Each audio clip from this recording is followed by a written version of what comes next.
morning, good afternoon, and konbanwa, wherever you are in the world. I am the idol to give you the wings to fly, Professor Cyber Angel Rita Kamishiro at your service. Welcome in!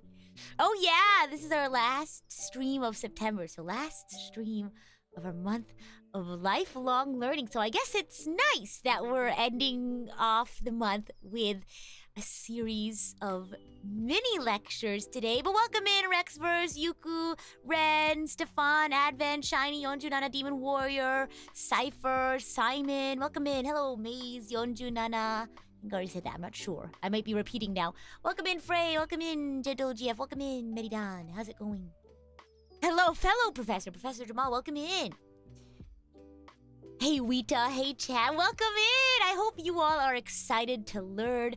I hope you all are, ready with your thinking caps on. Because originally, I wanted to do a couple of streams throughout the month, focused on each topic individually. But, I had a couple of difficulties with YouTube and technical stuff with YouTube. So, unfortunately, I had to condense them all down to one stream with, I guess, a series of mini lectures. I have 3 topics we're going to talk about today, which I'll go over in my agenda. And each is going to be about 25 minutes. And, as always, if you all have any questions throughout, I'd love to answer those. But essentially, these are things I guess I'm really... I don't know, I feel like I'm passionate about a lot of things. So it's kind of hard to say these are things I'm particularly passionate about because it's just things that I think about and I like thinking about, and I wanted to share some tips, some tricks, some advices, things that I've been thinking about that I wanted to share with you all. A lot of them are like content creator based, but I think a lot of the things that you'll learn here today will also be very applicable to just people in general. I don't think you have to be a content creator to gain something of value from today's stream. And thank you so much for the super sticker, Ibitsu. Thank you very much. But yeah, I hope you all are excited. It kind of sounds like passion to me. I am very passionate about these topics, which is why I'm kind of sad that I have to condense these into 3 short, I guess lectures. I wanted to do more, but such is life. I think you'll still enjoy what I have prepared for you all today. I actually I started this slideshow an hour ago. So it is a little bit simple, but I think you'll still really enjoy what I have put here today. Some of them are like extensive points. I guess some of them are just I've done a project management presentation before, and it kind of builds upon some of the things I talk about in that presentation. So in some ways, at least this first one isn't very, I guess beginner friendly. It's kind of like if you've already kind of had the idea of project management, build upon that. But anyway, I'll go over the agenda so you all know what we're doing today. Any questions before we dive into what we're going to be doing today? Welcome in for those who just popped in. Sounds good? Well, I'm happy to hear that. Let's see what we're going to be learning today. Oh my gosh, I always love doing these teachy, discussion-y things. I love that's why I think if I maybe when I'm older I'll become a teacher. I don't know. I enjoy imparting my knowledge to you all. And no worries, Marcus, there's no late penalty if you're late to class. But yes, today I have 3 mini lectures for you all, about 20-25 minutes per. I don't know if that includes questions or not, but those topics are as follows. First one is a little bit more of an advanced sort of, it's not really an introductory level. If you want the introductory level conversation around this, I highly suggest you search up my stream where I go over, I think it's either a stream or a video. I think it's a video. Where I talk about project management back during Off-Kai Expo. So be sure to check that out if you want a more basic project management lecture. This one's more of let's dive in a little bit deeper and understand how to connect your projects and how you manage them to your goals. and then kind of a better way of understanding how to organize or view your tasks. Believe it was a video? Okay, go search it up. Project Management, Off-Kai Expo, Rita Kamishiro. I'm now imagining you as a professor whose past life the hero knows, who needs you to help with something. Oh my gosh, wow. That sounds really fun and intense. And no worries, Uncle Red. Like I said, no late points. No late penalty for coming late to class. But yes, goal-driven project management for content creators is the first topic for the day. Then we have public speaking tips. I think this is something that everyone could, relate to. You don't necessarily have to be a content creator. And then how to host great collabs. Yeah. And again, I made this presentation about an hour ago, so I apologize if it's a little bare bones. I think most of this is going to be me talking to you all and answering your questions and having some sort of discussion. The PowerPoint presentation is really just a vehicle for that conversation, as all PowerPoints should be, right? So let's go ahead and dive into our first topic for the day, which is goal-driven project management for content creators. Ta-da! I have my little cursor here to point out any important stuff that you might need. Remember, questions are always welcome. There's no such thing as a stupid question, okay? No such thing. Here we go. Goal-driven project management for content creators. Now, we'll start off with a question, right? Why is good project management important? Now, I listed a couple of things, bullet points here, that kind of were the reason why I started rethinking how I organized my projects and my tasks. So, not sponsored. I use Notion for managing my projects. So, I have a couple of screenshots throughout this presentation that show, obviously, I had to redact a lot of private project information that kind of show how I've built it. I was contemplating, showing you all how everything's organized in the back end, but I think you all can build it in a way that's best for you. So I kind of just showed what it looks like in the front, I guess. I didn't show what my various queries are and things like that, but I think you'll get an idea of what we have here. So multiple things that are really important when you're considering having good project management. One source of truth. Yeah, so really important to when you're managing projects to have one area where you're doing all of your updates. You're keeping track of all of your progress, because if you have multiple sources of truth, like let's say you have a chat, like a line or a Slack or Facebook Messenger, things like that, where you're maybe communicating on a day-to-day, like, hey, good morning, how is, just like quick touch bases. If you're doing project updates on that and you're not updating it in like a workbook or something, or if you have like a Slack and a Notion and a Trello, and you're putting all of the different updates in different places, but you don't have one source of truth, then you go into your different, platforms, and you're wondering, wait, where's the final draft of this? Or, what did we agree on during that meeting? I can't remember what date we decided for the release date for that project. It's really important to make sure that you keep all of your updates in one place. So that's one reason why I started kind of transitioning over to Notion. Understanding your bandwidth, right? So how much do I have to do this week? How much do I have to do this month? Do I have too many projects going on in one go? Am I releasing too many things in this 1 month? Things like that, kind of understanding how busy you are. Things like, good project management can really help you visualize that. Understanding dependencies, right? Like, what do I have to finish before I can get started on this next task? Or what can I do? Like, what tasks can I do while I'm waiting for this to finish, right? Understanding what tasks rely on other tasks and things like that.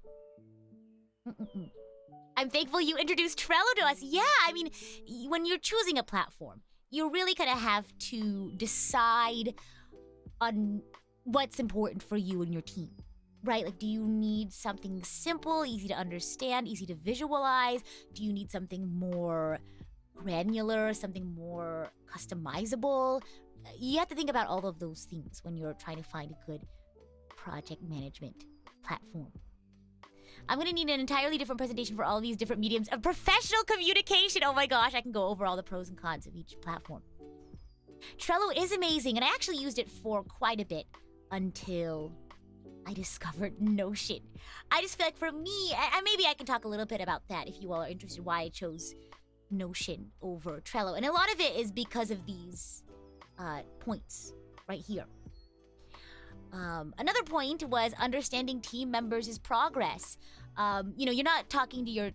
If you're not talking to your team members every day, if you don't have a daily stand-up, being able to see like, hey, I think I'm waiting on, an approval from my manager or something. You can go and check on the progress of a task. Like, okay, let's see if it's still in review phase. Like, let's see if they left any comments for me to look into. It really helps you understand what other people are working on as well. And then also this last one, what is considered done, right? Because when you have deliverables, right, you really have to decide, not just for yourself, but especially if you have other team members, when can you change the status from in progress, in review, to done, right? So, like, let's say you have a song. When is it done? When the music video is done, when the artwork is done, when you have the music video approved, or when it's posted? When is it done? When is a card considered done? So writing down in your cards, like, this can be marked as or checked as done once these requirements are fulfilled. Somebody, I think there was a message that was in chat for a second. Gantt charts are very helpful. I know I'm going to talk a little bit about why I use Notion later on, but Notion also has a very wonderful timeline view. If you're a Gantt chart kind of person and you like to visualize those timelines and the dependencies and things like that. But yeah, good project management is important if you want a seamless, not seamless, but if you really want to help facilitate good communication, a good understanding of where your project is at any given time. Any questions before I move on to the next slide? Greetings, Professor Rita. I hope I'm not late. You are not. That's okay. Huge shout out to VOD Gang, by the way. I hope you are also learning as much as our fellow students in the live chat, or our lurkers as well. Feels like I'm back in university. I hope this is fun, though. Imagine they just have a university taught by VTubers. Would you all want me as a professor? How would you rate my educational skills? I'll wait a couple more seconds if there's any other questions. If I could marry a management term, it would be Gantt charts. True. I actually don't use them too often. Whenever I'm reviewing, and I'll talk about this later, but usually when I'm reviewing any adjustments to a timeline, I go into my timeline view and I say, okay, well, this is taking a little bit longer than expected, so we need to push this a little bit forward, but our deadline is pretty strict, so we can't move that. What can we move while we're looking at our Gantt chart? 10 out of 10, what is it? Hold on. 100,000 out of 10, is that right? Am I counting the zeros? 5 out of 5. I think I would prefer you as a professor. I don't know, maybe in the future, maybe I'll consider teaching more. I would rate you 5 out of 5 on Rate My Professor. Chili pepper included. Chili pepper. Spicy. Dr. Rita, I don't know if I would go so far as to call me a doctor in what I'm studying. Doctor in VTuber studies. I do a Gantt chart as a requirement to the customer, but usually I am on Azure DevOps managing all projects. I'm familiar with DevOps, Azure DevOps. That's a Microsoft shop, I think. Product, right? Anyway. Cool. No questions. I will continue. Yippee. Yup. See, I know things. Maybe I love the topic of project management too much. Okay, so the topic of today was goal-driven project management. And the one thing the reason why I did this one is because I did a very basic project management presentation before, but I kind of wanted to back it up to the bigger picture a little bit and really understand and bring back into the conversation your goals as a content creator. Because I feel like sometimes we get caught up in the day-to-day, the nitty-gritty, right? Like getting tasks done, checking it off your to-do list. But I want to kind of bring it back and, for folks maybe who forget to go back and think about, why do I do this? Am I balancing the kinds of content in my strategy equally? I wanted to show you all how I connect my goals and I guess my content strategy with my regular project management. And I kind of sort things, I guess, organize my database, my project management database, by goals. So I've done a lot of reading and listening, and I found this great content strategy. It's called the 3H content strategy, right? A way of organizing your media, your content. And that's essentially what that is how you think about the purpose behind your video, right? When you have a video or a project or stream, what's the goal? Are you bringing in new people? Are you trying to connect with your audience? Are you trying to give back to your audience?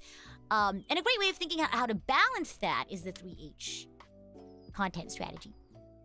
The first H being hero.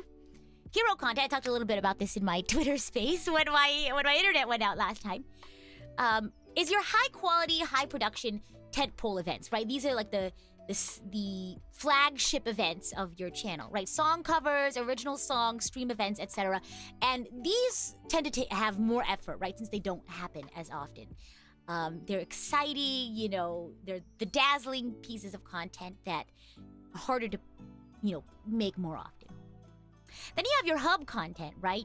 Your regular programming, your weekly streams, stream clips, etc. And these are more low energy or easy to do, maybe less energy for you because you're able to outsource more of that to other people, other creators who can help with your content, because you do them regularly, right? You don't want to put too much of your effort into things that you do regularly, right? And that's a good way to think about it. Am I putting too much effort into every single stream I do every single week? Is there a way maybe I could balance out and do something more simple, maybe play games more often instead of doing big events every day, right?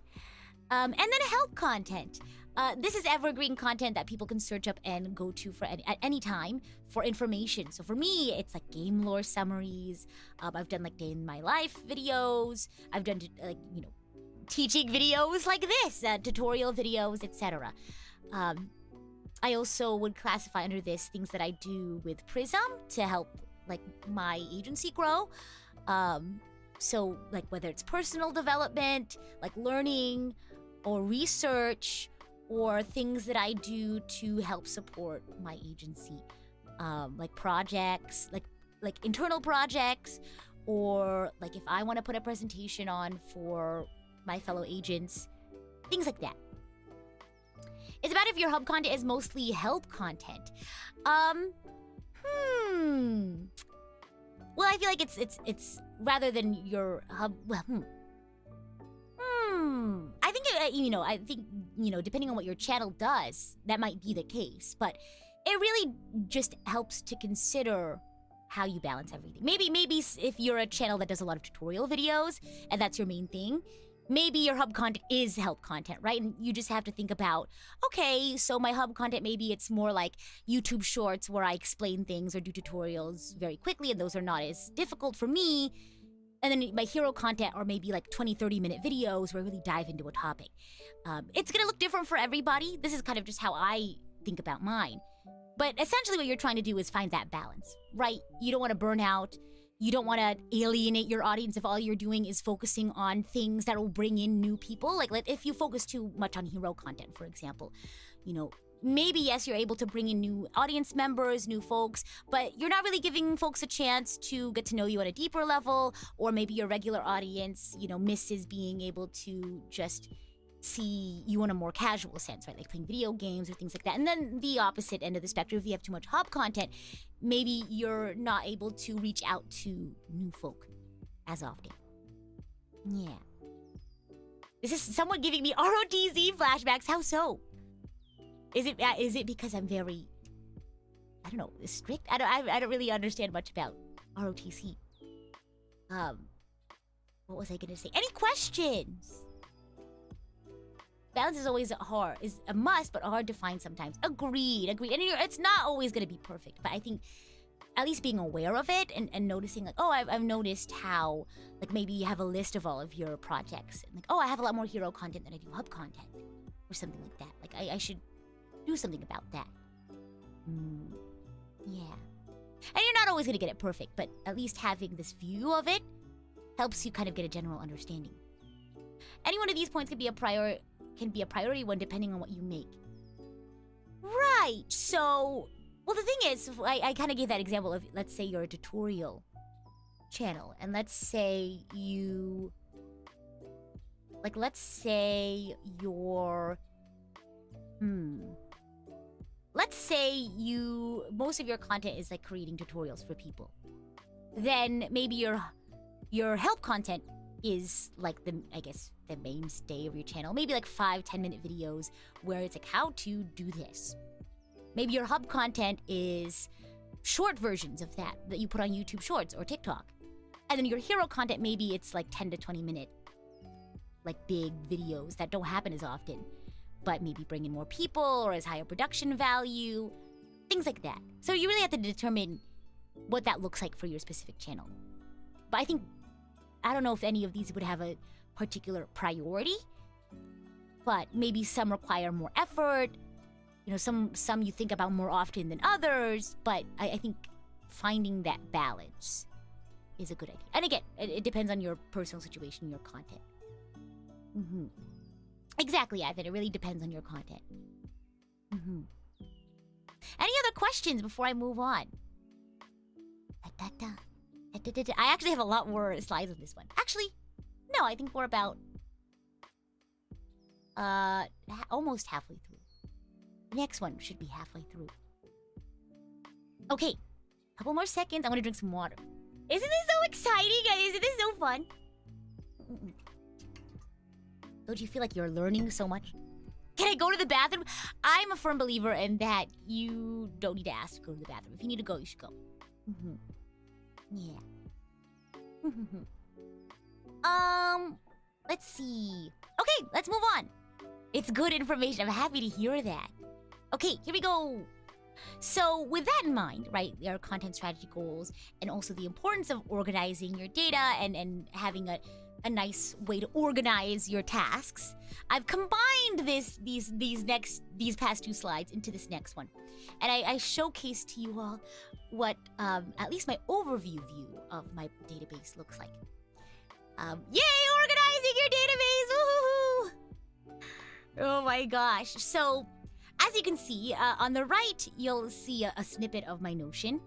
The database itself is called Rita's Events and Projects. And essentially, it's a bunch of cards that are organized in a hierarchy. And if you see, there's tabs at the top that say Channel Overview, Rita's Kanban, Timeline, Backlog. And those are various views. And what that means is, imagine you have all of this data, right? Records, a bunch of records, they have different properties, right? Properties being things like name, due date, things like that. You have a bunch of cards and a bunch of properties or characteristics or traits about these cards. The views are different ways you look at your data. And we'll talk a little bit more about that. But in this overview view I have, essentially the way that my database is organized overall is I have it organized into this 3H idea. And it's kind of, there's this hierarchy that I have on the left that kind of outlines what you see on the right. So you see the topmost, oh my gosh, I guess I'll go over my hierarchy. I know, I have little icons and everything. It makes it look cute, and I can enjoy looking at it. So the highest part of the hierarchy is the goal, right? Is it hero content? Is it hub content? Is it help content? And the next, I guess, part of the hierarchy is project type. Is it an original song? Is it a cover song? Is it an event stream? Now, I didn't expand this next part because the next part has like spoilers for what I'm doing in the future, but under project type you have project name. And then underneath I have tasks for each project. So for example, project type, cover song. project name, Feel Special, cover. Underneath that would be things like record vocals, commission mix, commission artwork, edit video, get approval for the mix, get approval for the music video, set up the waiting room, post, advertising for it. Things like that. I'm surprised you categorize collaboration as hub content. I feel like it's more growth-oriented. I just chose to put it there because, at least for me, I consider it... I guess that makes sense. Again, it's really up to you. There's not really a perfect way of setting it up. But for me, it's a lot less effort, if that makes sense. I think for me, most of it is effort-based for me. So for collaborations, usually I'm just recording lines for a song, and that's it.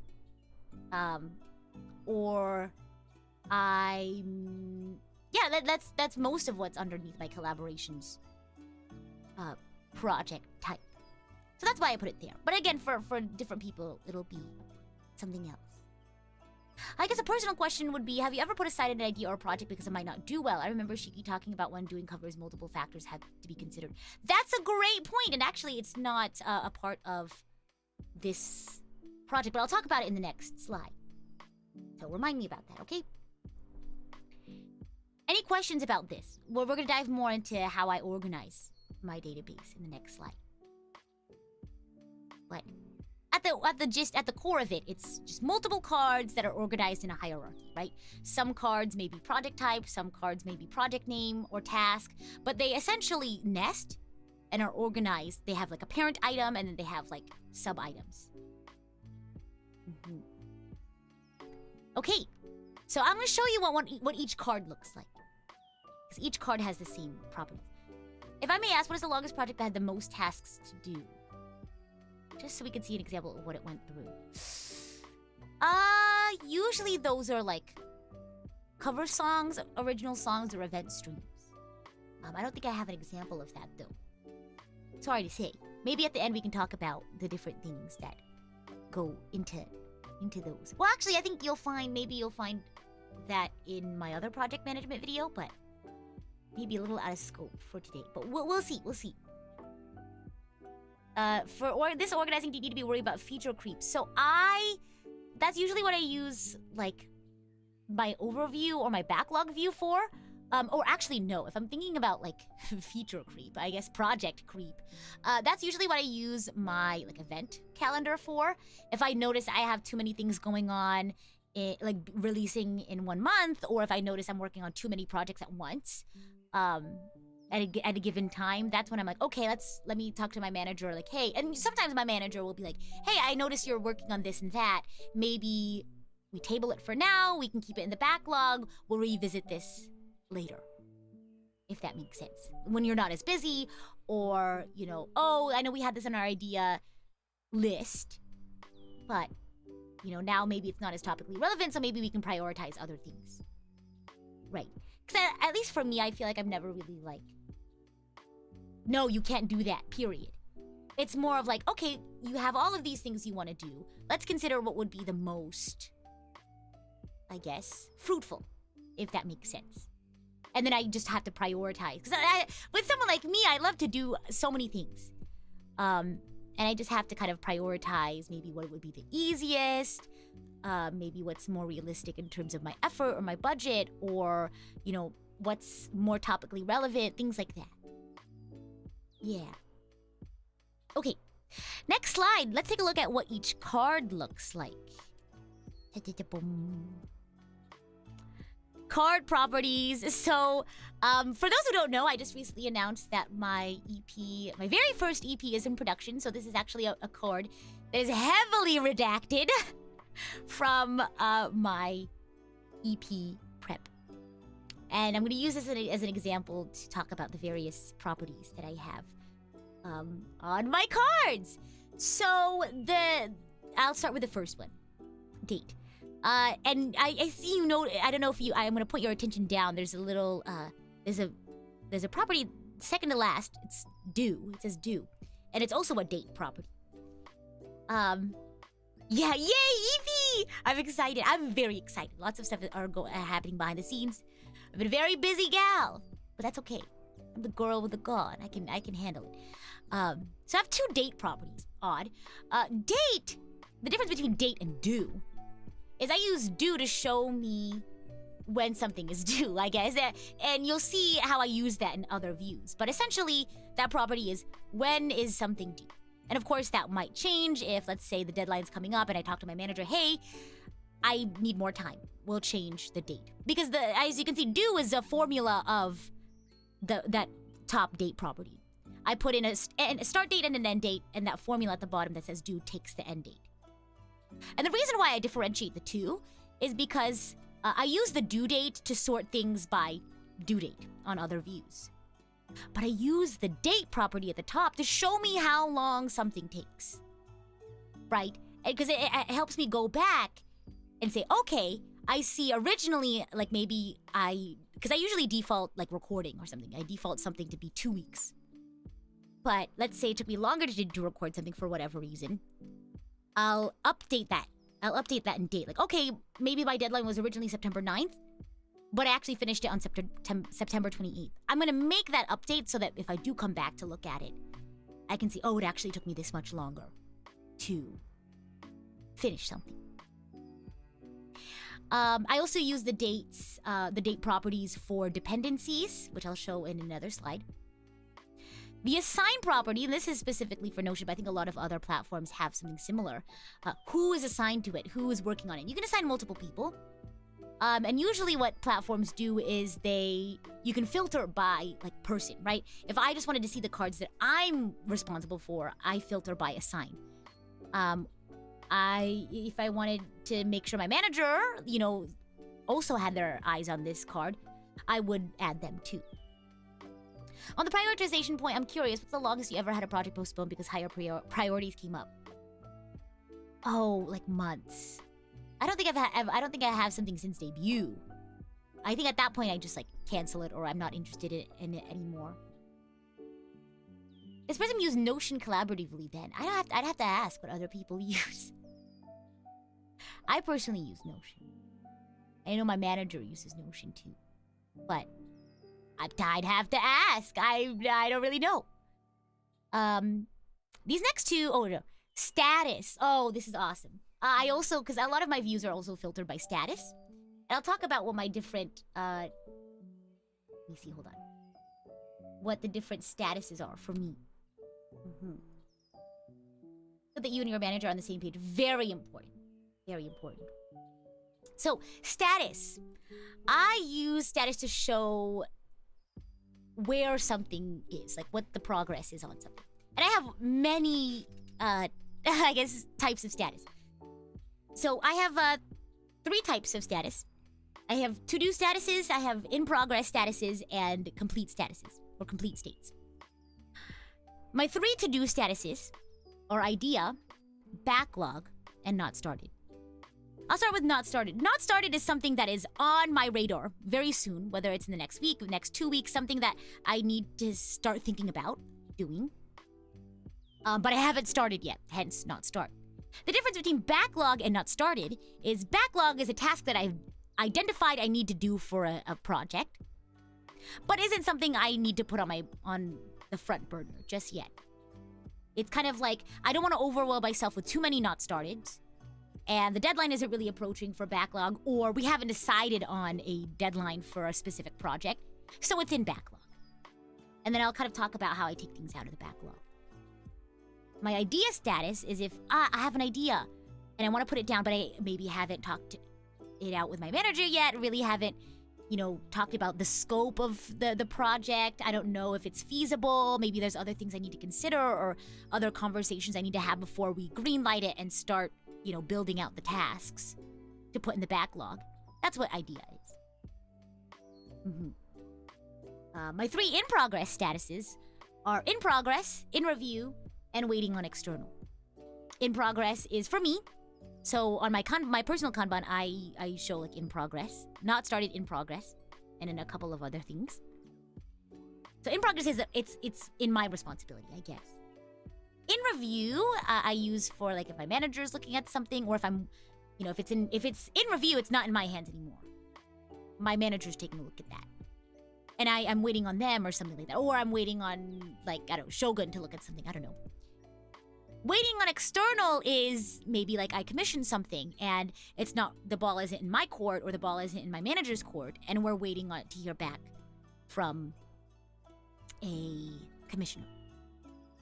Like for example, like commission artwork. If my manager is still waiting to hear back from someone, they'll just leave it in waiting on external. I don't have to constantly be like, hey. Well, sometimes I'll be like, hey, did you update the status on this? Is the status on this correct? Did you hear back? And they're like, oh, yeah, you're right. Let me adjust that. Yeah, makes sense. And then I have two complete statuses. The first one's very obvious, is completed, as you can see right here. And the other one that's not as obvious is canceled. For example, Tevat Trivia actually almost was canceled, because I didn't think I was going to be able to get it done. But it's important to have a canceled status, because maybe the situation that happened with me will happen to you, where you thought you weren't able to do it anymore, but you were able to do it, turns out. So it's a quick, easy switch from canceled to completed, right? Imagine if you had deleted it, and you just have to make everything from scratch. It's also nice to be able to look back and see what stuff weren't we able to do that we wanted to do. What sort of things ended up being canceled? Kind of just like as a retrospective, almost. That's why I have canceled as a status. Any questions from there? I know we're only halfway through the properties, but let me know.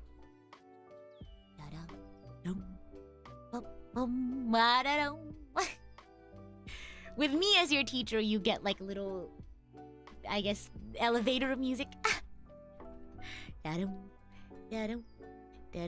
You're following along nicely. I'm happy to hear that. I'm glad it's not too confusing.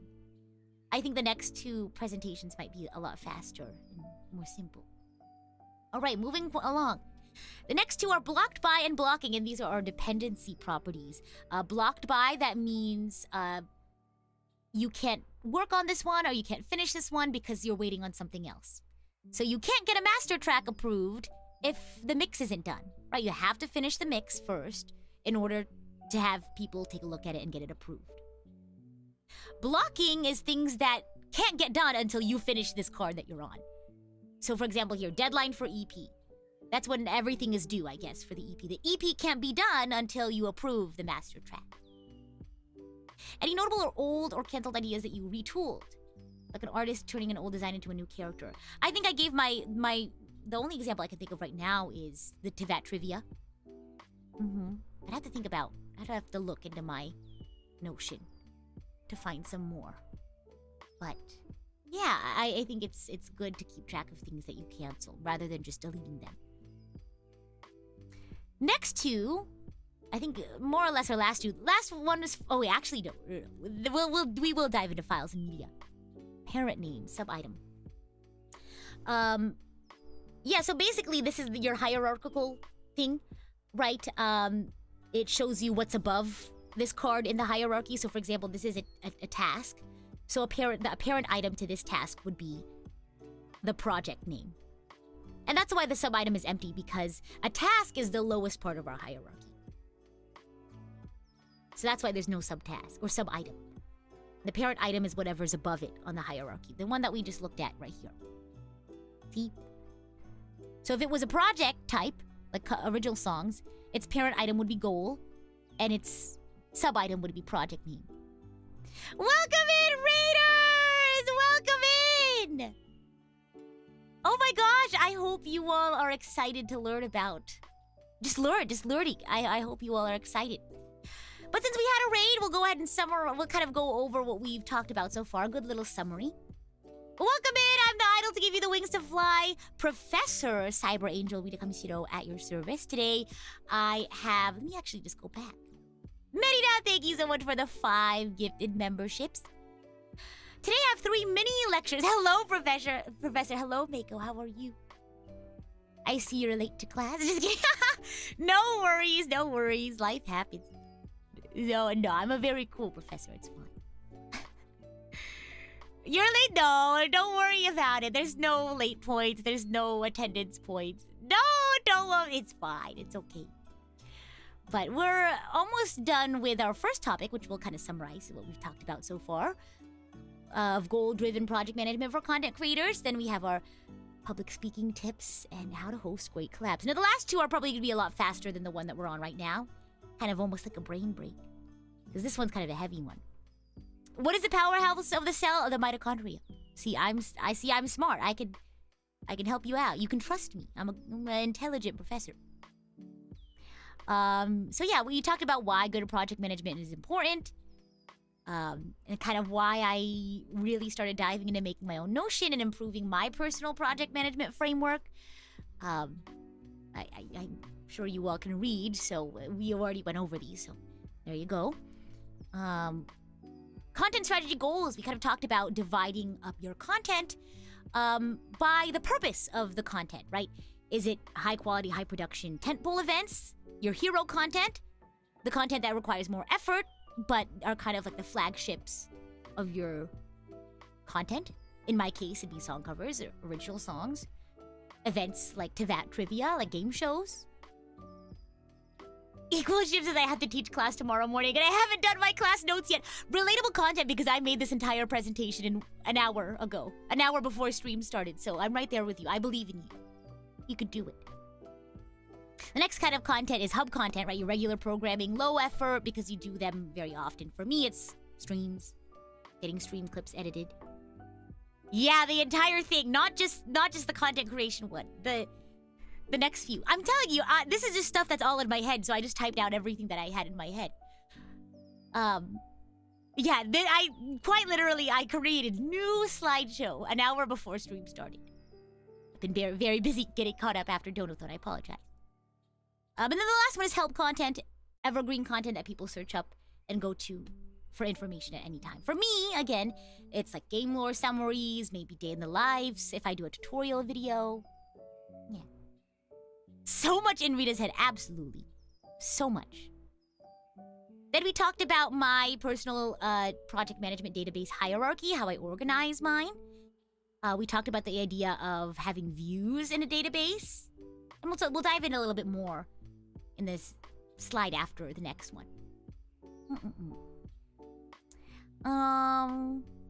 Yeah, so we have goal, which is hero content, hub content, help content. Underneath the hierarchy, there's project type, so original songs, cover songs.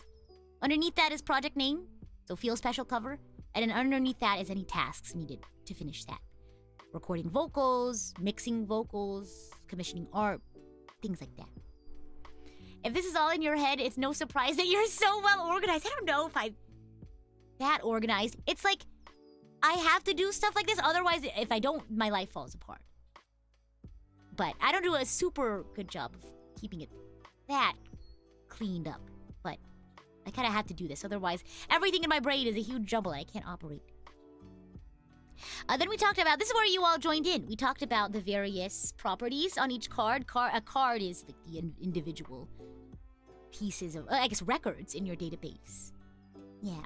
So we talked about date and due date, how long something takes, right? The start and end date of something versus when it's due, like the deadline. Who's it assigned to? Is it me? Is it my manager? You can filter by that, right? To see, maybe you want to just filter by stuff that you're responsible for. Yeah, same. I have to write it down. I exist on lists. If I don't have, if it's not on a list, it doesn't exist to me. If it's not on a list, if it's not on a calendar, it does not exist to me. I don't know if anyone's the same way, but that's just how my brain is. Status is complete. We talked about my various statuses.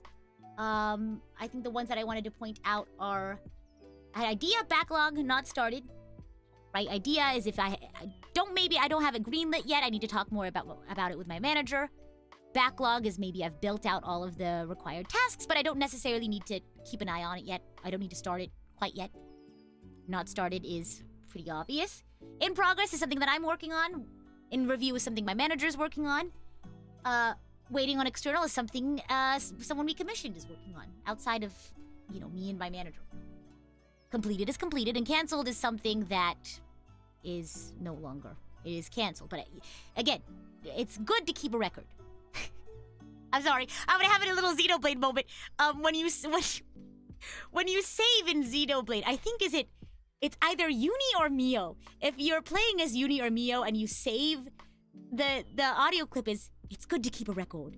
So it's good to keep a record of what you're doing, you know, even if it's not applicable anymore, because you may uncancel it, or maybe you want to look back and see what sort of things got canceled, why, right? Blocked by and blocking are your two dependency ones. You know, what's waiting on this task to be done. You know, what, I don't know, you know, things like that. Dependencies. What are you dependent on? Yeah. Parent item and sub item is related to that hierarchy we just saw. Like, for example, this is a task, so above it, its parent item is the project that it belongs to. EP, song name. And since this is the lowest denomination in the hierarchy, there's no sub-item. I know, I have so many, like, Xenoblade-related, like, vocal, I don't know, like, whenever I say a sentence, I'm like, oh, they say that in Xenoblade. And then files and media, I do want to emphasize real quickly, understand the role of your project management platform. For me, Notion is not like a repository for like your project files, right? You're not organized. That for me, that's like Google Drive, right? You don't want to, that's not what Notion is meant for, right? For hosting like your final files or big files. If you want like a document organizer, that should be separate from something like this. Maybe there's a platform that does both. But it's important to understand, you know, in addition to where you're doing your communication, where you're making your updates on progress, where you have all of your final, like, I guess, updates, decisions on projects, where you're going to store your data. The reason why I have files and media here, it's things, just like minor things, like, hey, here's a quick clip of, you know, that. What are your thoughts on that? Is that okay? Maybe things we don't necessarily, like, keep as a final. But I do want to stress, this is not where you keep your finals of things. This is not, like, at least for Notion, is not a product meant for organizing your files. It's a communication tool to track your progress on things and to communicate updates. And hello, Dylan, welcome in.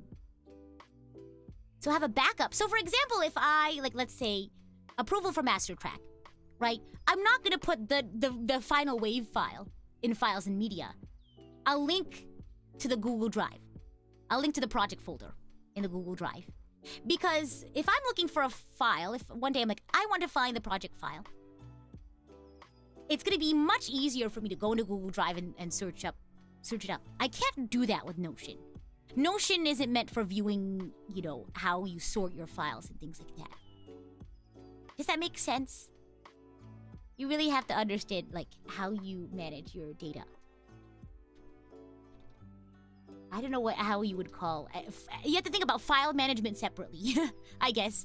Maybe there are some tools that allow you to do file management in addition to project management. But in this case, that's not what I use Notion. Yeah, so like linking directly to files, linking directly to folders, because again, you have that trouble of having one source of truth. Because let's say, like, oh, is the file that I attached on this card the final one? Or is it the one that's in the Google Drive? So you just have to be careful of that, right? Making sure that, like, all the source of truth when it comes to files is all in, like, Google Drive. So anytime I have, like, a big file that I want to link, I link it to Drive. But I use Notion for, like, mood boards. Because it's really easy to copy and paste, like, Pinterest photos for reference and things like that. But I don't need to keep those. I don't need to be searching for those Pinterest photos. Like, where's that one, like, where's that one, like, outfit inspo?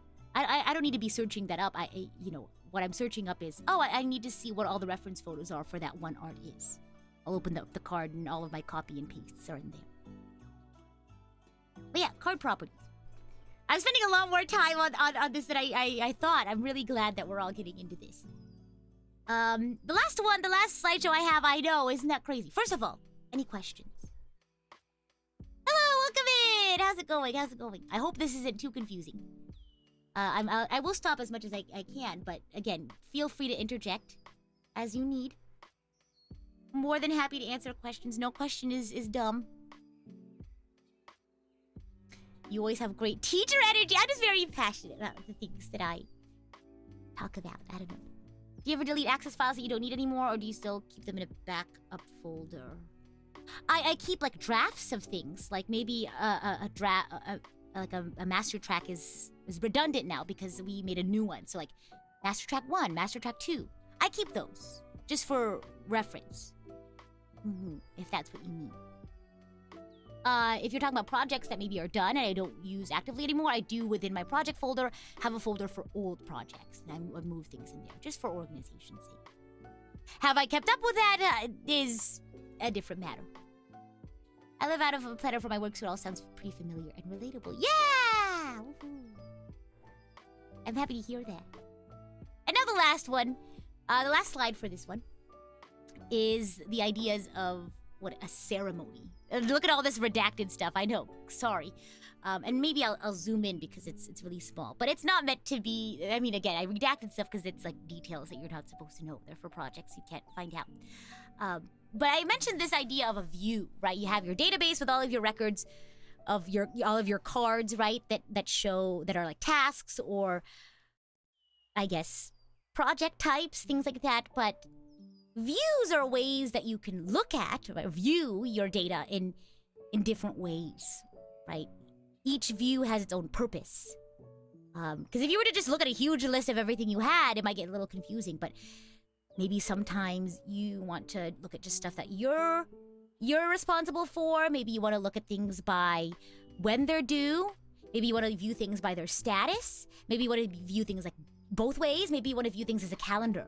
Maybe you want to view things as a Kanban board. And how I base my views is I base them off of the various ceremonies that I have in my day-to-day. And what ceremonies are, I guess formally, they're like meetings with defined lengths, like maybe an hour, or frequencies every week, and goals, right? Like, what are you trying to get done in that meeting, I guess. I know, eyeball emoji, don't worry, I removed all of them. Well, there's a couple of canceled stuff. I would cover. Just kidding. No, it's either canceled or it's not applicable. So let's see here. Yes. So first bullet point is yearly, monthly planning. So I think I showed you all before. Let me go back. I use this view for like yearly review, monthly review, like, okay, let me list down all the projects we have coming up in this year or maybe this quarter. See how this hero content, maybe you want to have a goal that's like 2023 hero content versus 2024 hero content, or quarter 1 hero content, or quarter 2 hero content. Really up to you. And how you, I guess, like, organize stuff, if that makes sense. Yeah, so I use that for like planning because it's a good overview of things, and it's easy to in list form. It's easy to like write down all these different things. And welcome in for those who just popped in. How's it going? Come on in. What's the furthest you've planned something out? Maybe like 6 to 8 months, a year even. Because sometimes like I'll plan something out thinking that it's gonna happen in like 3 months or 6 months, but the next thing you know, it happens in like a year.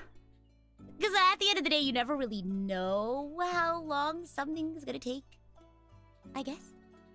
So usually I try to plan things at least 3 to 6 months in advance. But then it just ends up being like way later, if that makes sense. Because you never know. Life happens, right? Oh my gosh. Okay. All right, let's go back to... Where is my cursor thingamabob? There you go. Hold on. Any questions? While I think this slideshow accidentally does not have all of the slides. So let me double check that I have all of my slides. I think it should have them. I thought I checked it before, but I'm just double checking. Do you plan your Japan trip like this too? No. So my personal life stuff is definitely not as involved. Primarily because a lot of that stuff happens, like, I don't know, usually a lot of it is just me. Like, if it's anything that just I take care of, then I don't really plan it. I don't have, like, a personal life notion. Professor, are we allowed to have some snacks? Oh, absolutely. By all means. Again, you don't have to ask me to go to the bathroom. You don't have to ask me if you want to eat snacks. By all means, anything that's conducive to your learning, I think is fine. I guess my daily, I don't have like a stand-up, I don't have like a daily stand-up with like my manager or anything, but every day I start my day by looking at my to-do list. Or not every day, but on the days where I have PRISM work, where I do work for PRISM, I look at my Kanban board.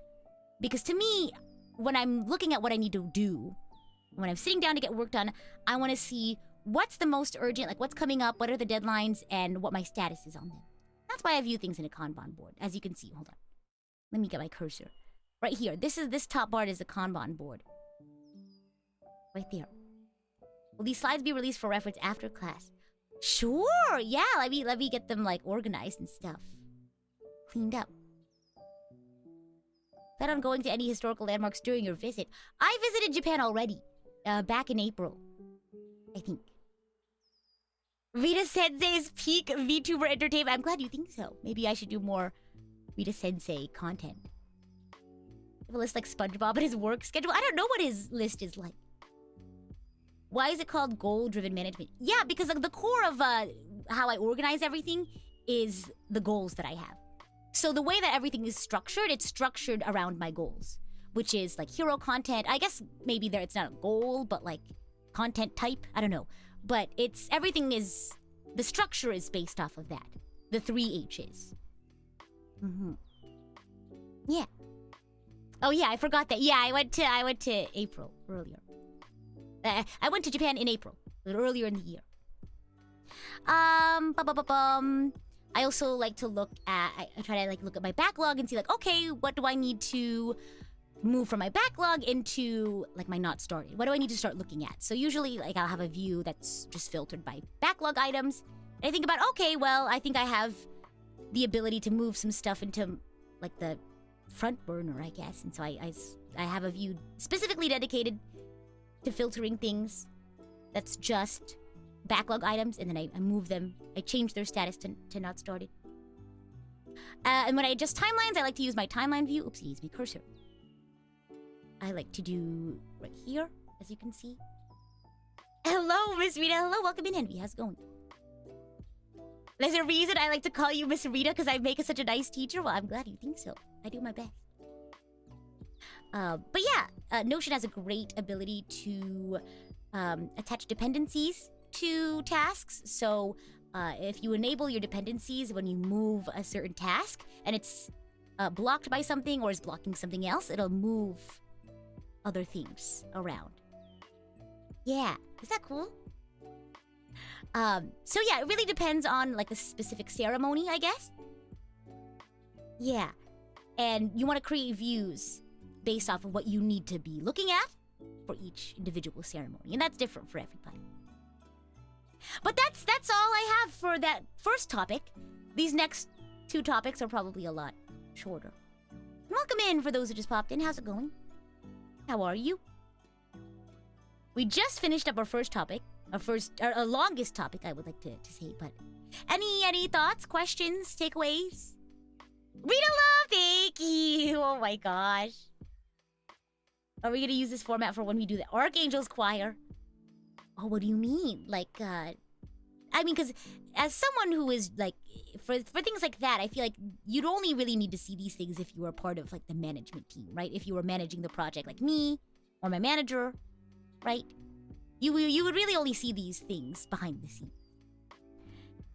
Do you enjoy teaching? I don't know. Like, I don't know if I'm, like, a qualified... I don't know if I'd be qualified to do that professionally, but, like, maybe in the future, because I do like tutoring. I do like helping people learn things. And welcome in! I see you have more folks popping in. How's it going? We just wrapped up our first topic, our longest topic, and then the next 2 might take like 15, 20 minutes. I didn't write too much. Remember, I only had an hour to prepare all of this. So, You must be the best person ever for a manager to work with. I just think in general I try to be as good of a team player as I can be. Yeah. Yeah. Okay, let's keep going. Your lessons here kind of remind me of a thing that we have in the Philippines. They teach in cartwheels on chalkboards to teach strangers on the road who dedicated to spread the knowledge on this kind of thing. Yeah, that sounds... Yeah, essentially. I mean, I'm not, like, qualified to teach, but I try to share what knowledge I can. Have I covered Bleach lore yet? No, but I feel like there's already so much of that, you know, out there. So I feel like there's not really, like, a need for it. You know what I mean? Yeah. I always learn something new when I come to your streams. Thank you for teaching. Thank you, Teach. Of course! You're welcome, student. Alrighty, well, if there's no other questions, I mean, if you have any more questions, if you maybe also if you're part of VOD Gang, if you have any questions, leave them in the comment section down below. By all means. I should be a consultant. I don't know about that. I don't think I'd be a good consultant. But, here we go. Our next topic, one of our 2 short topics, is public speaking tips. So this is one of our non-content creator centered ones, which is general public speaking tips. I will have to say most of the tips I have here are for when you're presenting a memorized speech. I do have a couple of notes at the end for when you're giving impromptu speeches, but we'll get there when we get there. And of course, just a friendly reminder, at any point, if you have any questions related to the project or the topic, by all means, do ask away. I'd be more than happy to answer any questions you have. I know. The thing is that I actually used to be very afraid of public speaking. But then I really started working at it and trying it and learning and failing and trying it again. And I've come to really love you know, public speaking. So, here we go. Public speaking tips. This one's probably kind of a short one. 1, 2, 3, 4, 5. Actually, it's the same length, but I don't think I have too much to say. Again, remember, the majority of this is for memorized speeches, so keep that in mind. We'll talk about impromptu speeches later. Tips for delivering your speech. I have 2 quick, you know, tips, and then I have 2 very technical things. Well, we'll talk about my quick advices first. First one being, don't stick exactly to the script. I found that, you know, when you're in the process of memorizing a script, don't feel caught up on, you know, using the exact words. I feel like if you try to memorize it exactly, like, you're fine, as long as it's not, like, an important word, you can, you know, fill in with, like, a synonym. Maybe you can't remember exactly what it is, but you know generally what you're going for. Don't be afraid to change up the structure of a sentence or, you know, use a synonym. Because I feel like if you really, like, I guess, bonk yourself in the moment for not using a specific word, or you kind of stop yourself to really try to use a specific word, then you're gonna break up your fluency. Exactly. Bullet points and paraphrasing, very important. The more you do it, the more confident you get, the more you end up liking it. Exactly. That's what happened with me. The next one is, don't be afraid to make a fool of yourself. This is really important. You notice your mistakes a lot more than the audience does. And remember, most of the people you'll be presenting to have never seen your presentation before. Right? Because usually the only time someone will see your presentation again is if you're, like, doing a competition. But for most people, the people you're presenting to will have never seen this presentation before. Right? So they don't know when you're gonna miss a point, when you're gonna miss a couple of words, right? Maybe you didn't deliver a specific joke. They're not gonna notice. They're not gonna notice if you accidentally use a specific word and things like that.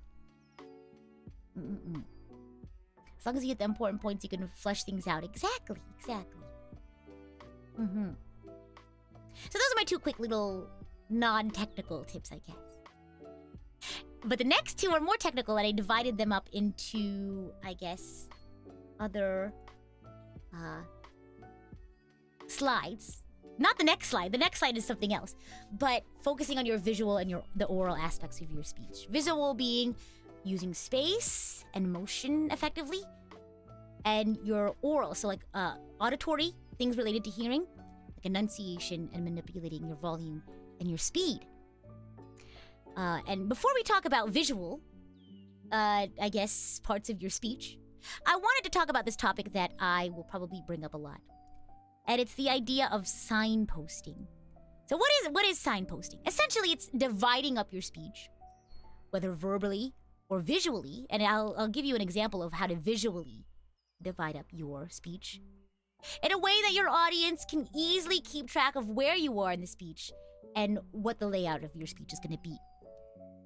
Usually at the beginning, you'll signpost like, today we're going to talk about this, the problems behind this, the cause behind this, before we finally discuss a solution of this topic. So at the very beginning, your audience knows what we're going to talk about today. And then maybe throughout your speech, you'll say, now let's talk about the problems. Now your audience knows you're talking about the problems. Maybe you finish that section and you go, so let's talk about the causes. Now they know you're in the next part. It really just helps your audience keep track of where you are. Because that's a really important theme amongst all of this, is keeping audience attention. And there's many ways you can do that. One of them is signposting. Because it helps your audience stay engaged, helps them understand what's going on, and they're not as likely to zone out. Cool. The reason why I wanted to talk about signposting before I talked about visual aspects of,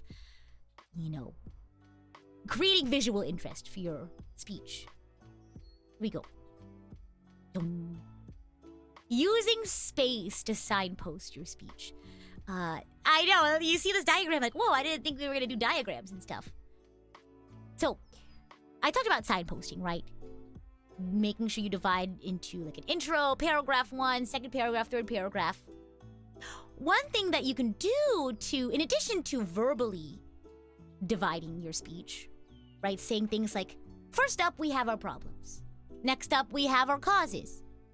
You can also do that visually, right? Because some people are visual learners, some people are auditory learners. You want to have something there for everyone. And one way I like to do this is by utilizing my space on a stage or in the front of a classroom. The different areas of that, I guess. So maybe you start in the middle for your intro. You say, you give your hook, in a world where, blah, blah, blah. And that's what it said. You go through your entire intro, and that's what we're going to talk about today. And let's say you have a cute little anecdote, transitionary story going into your first paragraph. Maybe you'll start walking to the paragraph 1 space. So subconsciously in your head, when you're walking over to a new place, your audience knows that you're transitioning to a new topic within your speech. Okay, I see we're moving on to something else. And then now you're in one space. And for the duration that you're in that space, people know, okay, this is one topic. Cool. And then as you start transitioning to another space, subconsciously they'll think, okay, they're moving on to something else. Then you're in your new space. You're talking about that topic. And you keep moving on, reserving a different space for each part of your speech helps your visual learners subconsciously. I know, isn't that cool? And when you're physically moving, you know that you're moving within the speech as well. And it's a great way to keep attention, exactly. So maybe consider that. Yeah. Gives your audience something to pay attention to. And of course, maybe you have 2 paragraphs, maybe you have a conclusion, things like that. All right. Yeah, isn't that crazy? It's something that you don't really think about, but it's something fun that you can kind of add for your visual learners. More stuff about visual parts of your speech. Hand gestures. There is such thing as too many hand gestures in a speech. It can be even distracting. Of course, there's a finding a balance in everything, right? That could be the same for stage movement, right? If you move too much across the stage, people aren't going to know how to feel about that. They don't know, they kind of feel lost, right? That's why it's a good to find balance. But some common themes for hand gestures, right? Enumeration. Let's say if you say the 3 things that you need to think about, you put up a number 3, right? Maybe you're trying to give a size or something. Like, it's this big or it's this small. You can show that with your hands. Emphasizing key words. Let's say there's an important phrase or important word. You can put your hands up or something, grab people's attention. But you want to make sure that your hand gestures have meaning. Yeah, like a heart or something if you want to really emphasize like the idea of love. But just throwing your hands around willy-nilly, and I'm very, I guess, I'm very known to do that. I just tend to generally move my hands a lot. But you might want to be careful because sometimes you can move your hands a little bit too much. But giving meaning to your hand gestures can help your visual learners stay engaged. Yeah, maybe you can point. You know, if there's a point you want to really point out, then you can point. It's a good one. Let's talk about the oral parts of your speech, the auditory. Is the idea of your cadence, right? Your pitch, your speed, your volume, how you enunciate. Let's talk about volume. Loud, quiet, and things like that. Both can be good depending on what you want to convey. Right? Loud you can be funny. You can be excited, you can be angry. But the fun part is you can be angry quiet too. You kind of showcase a different kind of anger, right? Loud anger is passionate and fiery, but quiet anger, you know you're in big trouble, right? Quiet can be very sincere. Quiet can be sad. Quiet can be serious. Speed is a really fun one. Because I'm a very fast talker, and that's because I'm naturally a very excited person. Fast speed can convey that. It can convey that you're very excited, maybe you're nervous. It's also really good maybe if you have just casual storytelling. Maybe it's a transitionary story, they don't need to worry too much about it. Maybe you're just glossing over minute details. It's not really something they need to focus on too much. You can speed through that. That's a very valid, way of utilizing speed. It's like doing stand-up comedy. I guess so. I guess you are. Almost. That's a form of like speech giving, I guess. But yeah, speed I tend to talk fast because I'm a very excited person. But slow can be very serious. Can be very sincere. And if you need to emphasize key details in your speech, slowing down is a very good idea. Pitch! So this is a fun one. Vary the ends of your sentences. And not just, having that rising intonation at the end of a question. Right? If it's a statement, maybe you just keep a straight pitch. Right? Making sure you match your pitches, the ends of your sentence pitch, to whether or not it's a question or a statement. But also your overall pitch. And what I mean by this is a lot of people have a natural speaking cadence that you don't think about. Maybe some people tend to always end their sentences like this. Maybe that's just how you normally talk. And just when you generally talk in a casual way, you're always ending your sentences with a high pitch. And that's fine in day-to-day speech, right? When you're just talking to your friends, doesn't really matter. But if you're giving a long speech, right, 5-10 minutes, it's a very easy way to lose your audience. Is always ending your sentence the same way. Kind of like how I'm doing right now, as an example. I'm ending all of these sentences in a low pitch. Varying your pitch is very important because it gives auditory interest to your listener, and it doesn't feel like you're droning on, right? Because if you vary your pitch, your speed, your volume, they're more likely to not zone out because it's the same thing over and over again. Bamfi says, learning to sing is a good way to become aware of your cadence. Yes, it is. Or listening to other people and how they give speeches and how they vary their cadence is also how I've learned how to be a better public speaker. This is what I'm not really a huge fan of. I mean, I don't think anyone really is but recording your voice and listening back to how you talk. I know, not always fun, but very helpful. What words are you putting stress on? I didn't know where to put this one. Maybe I should have put it under enunciation. What words are you putting stress on? What is the operative word in a sentence? What's the most important one? Right? The meaning of a sentence can change depending on what word you stress. So, something very important to think about. And then enunciation. Of course, you want your audience to understand you, but maybe sometimes over-enunciating may seem a little too formal or a little silly. You could also use lack of enunciation to feel more casual or chill. more conversational. But it's also it's important to be understood. So, maybe some vocal warm-ups before you give your speech to really open up your mouth movements. Very important. Hello, welcome in. Thank you for the raid. We're just about at the end of our public speaking tips. I think I have one more slide specifically for impromptu speeches. Welcome in, Raiders. I'm the idol to give you the wings to fly. Professor Cyber Angel Rita Kamishiro at your service. Earlier we gave a topic lecture about content-driven or goal-driven content management, project management. And we're just about to wrap up our public speaking tips. Welcome in! Thank you for the raid. So, my next topic is another short one. I think probably our shortest topic for the day, which is how to host great collabs. But right now we're just about to wrap up our public speaking tips. So if you've been here and you have any questions, do let me know. Or if you just popped in and you have any new questions, do let us know. Has there ever been a speech that always inspired you? No, but I used to watch a lot of public speakers, and I would kind of I like how they did that. And I would kind of put it into my own public speaking arsenal. I can't think of one specific speech, but I've definitely watched a lot of good speakers. And I feel like that's where I've gotten a lot of my, skills.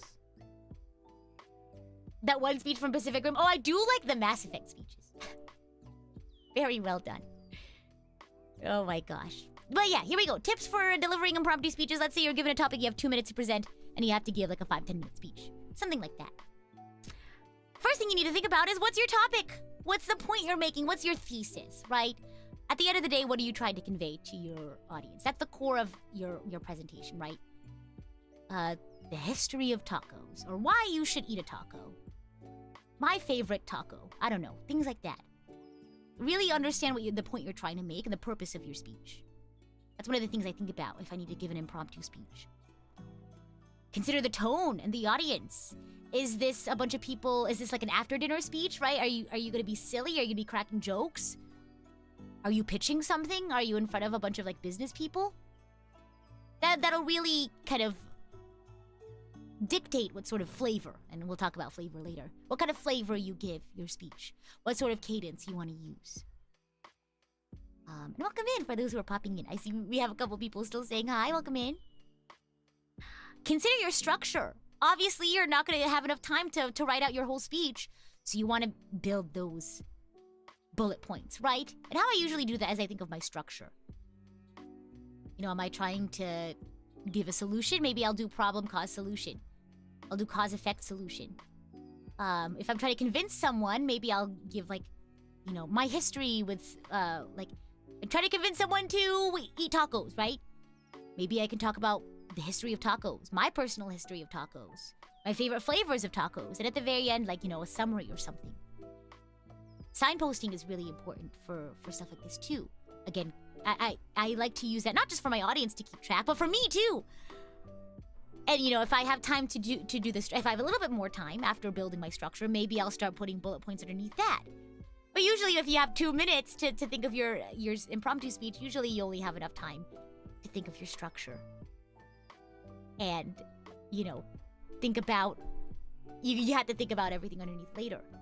But when you divide up your speech into structure, when you're getting up to present your impromptu speech, you're not thinking about the broad topic, right? For 5-10 minutes. You're not thinking about why you should eat tacos for 5 to 10 minutes. Instead, you're thinking about the problem behind tacos, that specific topic, for 2 minutes. Then you have, you're thinking about the cause of this for 2 minutes, right? You're almost dividing your big speech down into mini speeches that are more manageable and easier to speak on an impromptu basis, right? It's to speak extemporaneously. And then flavor. So I usually try to think of my hook before I go up and do a speech. But, again, considering the tone of the audience, usually I can throw in a joke or throw in a pun. I usually like to think of a story. So, for example, if the topic was going back to tacos or whatever, why you should eat tacos, maybe I'll tell a funny story about how I tried to cook tacos once. And I thought, I wasn't good at cooking tacos, but I thought I wasn't a good cook, but tacos are so easy to make that I was able to discover that, you know, tacos are for everyone. So maybe I'll start the story in the beginning. Whenever I transition between, you know, topics or paragraphs, I'll tell more of that story.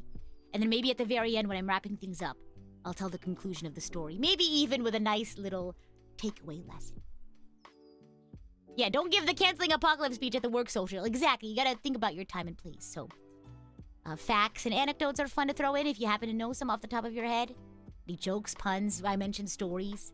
Audience interaction's a fun one too, although it's a little bit hit or miss. Usually they work better at more casual stuff. Because nothing's worse than going, raise your hand if you've ever blinked. Like, if you've ever eaten a taco.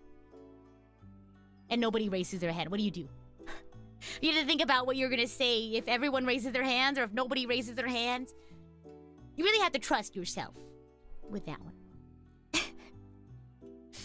But that's it for my public speaking tips topic. Anything else? Any questions before we move on to our last topic, our shortest topic of the day?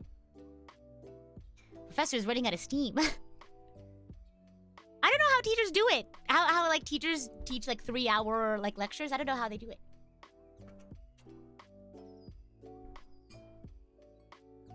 Thank you for the tips, of course. My pleasure. I'll wait a couple more seconds and we can move on. Someone do 8-hour lectures? That's crazy. It's actually crazy. This next one I'll kind of keep pretty fast. I didn't think I was going to spend so much time on the first one. All right. Well, if you have any other questions, you can leave them in the comment section down below. In the meantime, I'll go ahead and move on to our last topic for the day, which is how to host great collabs. Now, at this point, I was running out of time in my 1 hour of prep, so I apologize. This one's kind of short. But maybe that's just what you needed. And I've kind of divided up into before, during, and after the collab. Preparing it, what happens during, and things to consider after. Before the collab, I like to put together like a workbook, right? This is like my playbook. All the important information that I need going into the project, right? What's the concept? What am I doing? For example, at Tvat Trivia, I write down a summary of it. You know, Genshin fans get together and answer questions about Genshin's world, its music, its history. I write down timelines, you know, when do I need to start asking people if they want to join? When are the rehearsals going to be? When am I going to start advertising it? When is the event itself? You have a question, but it's kind of tangent? Yeah, that's fine if you want to save it for later. That's okay. Stream outline, like what's going to happen during the stream. You know, intro, game 1, game 2, game 3. Any advertising are things that I consider. You also need to gather your contestants. So I usually, if I'm reaching out to people, say, hey, are you interested in this? I usually like to have a template with all the necessary info. It's usually the summary, the dates, general expectations. And we'll talk about expectations in a moment. Oh, yeah, it's also important to create a space to communicate beforehand and during the collab and afterwards too. Maybe it's a Discord server or just a group chat. Very important place to disseminate information, I guess. Expectations. This is a huge one. I think a lot of people forget to relay all of their expectations to their audience members, right? Usually the basic expectation that people are able to remember is when the collab is and like what time it is. What day and what time. But I think a lot of people also forget to relay their expectation for people to show up for a rehearsal or a tech check beforehand. Is this one-on-one collabs, big group collabs, or does it apply to both? I would say both, but I guess it's a lot more involved for big group collabs. Like for a one-on-one collab, maybe it's not as in-depth as this. Maybe I do all of this thinking kind of just like on a quick little sticky note or something. Big group collabs, I definitely think about it more in depth. Other expectations. So I talked about, you know, if you want to have a rehearsal, make sure you let them know. Because for me, the biggest thing is I don't want to waste anybody's time. And if they sign up thinking, oh, okay, I'm just going to have to show up, that's it. That's fine. But if you didn't communicate to them that there's going to be a rehearsal too, and they're really busy the day before, that might have changed their mind when if maybe they would have said, sorry, I can't be a part of this collab, I'll join next time. But it's important to let them know, what the expectations for time and effort are going to be. So let them know if any rehearsals, tech checks, day of, when do we need to hop on? Is it 15 minutes beforehand to get everything set up, or do we need 30 minutes or an hour? How do I ask someone for a collab? Let me see how I've asked other people. I'm looking. I'll say, if it's someone like I've never really talked to a lot before, I'll say, hey, so-and-so, I really love blank, so maybe if it's a song cover and I really like their voice, or I love their work, I'll say hey, I really love, I'll tell them, I'll tell them why I want to reach out to them. I love your voice, or, this work of yours really inspired me. That's why, let them know why you reached out, why you chose them. I think you're really cool. I think you're really nice. I think it'd be fun to hang out with you, things like that. I wanted to reach out to see if you'd be interested in insert project. And I'll say, here's more info. And then I'll link them to the summary doc. And if he says, hey bro, you want to hang out? Yeah, that could certainly be a way to ask somebody. I hope that helps. But stuff like that is my way of, everyone has their own way of asking. But I'm a very words of affirmation person, so I like to include, my, the reason why I wanted to ask them. Also letting them know any advertising requirements, if you need them to send a picture, a PNG for advertisement, any other things they need to send or share with you, what posts you expect them to post, if you want them to post any advertising or things like that, if there's anything specific you want them to include, date, time, a hook or something. This is a really important one. Accessibility. If there's a game show or something, or and you want to ask them, hey, do you have any impairments that might make certain games inaccessible to you? Do we need to change out what games we're doing? Do we need to make any adjustments to the games that we're doing? For example, I've had visually impaired friends, do collabs with me, and I wanted to create games that are, or maybe, because, some folks will be doing some games and some folks will be doing others, so, how I decided to split up the folks for different games. Or I will just switch out games entirely if it's a group game. Want to make sure everyone is able to participate equally. I'll ask collab partners if there's anything they're not comfortable talking about. If they were sick recently, oh, do you want me to keep that on the downloads? That's something you don't want to share with other people. Yeah, motion sickness is a really important one too. I had a game where it was a language study. I asked folks hey, what's your language level for Japanese? I want to know. I want to make sure we're all on the same page. Things like that. Yeah. Do you have a name that you would prefer I say? Would you prefer that I call you, for example, Lexi or Alexandria? Which do you prefer? You have pronouns that you'd like me to use? Things like that. I don't know. Just not really things that you would think about normally, but anything you could do to make it a fun and inviting, welcoming, and inclusive experience for your guests. I think is important to set that expectation with your guests. Yeah, it's small things you wouldn't consider, right? But, I guess it takes time and practice to be able to eke out. How much time do you spend for rehearsal? Really depends. However much you think you're comfortable with, but I also like to keep my guests' time in mind. So I will do as much of the prep for the rehearsal or the tech setup by myself.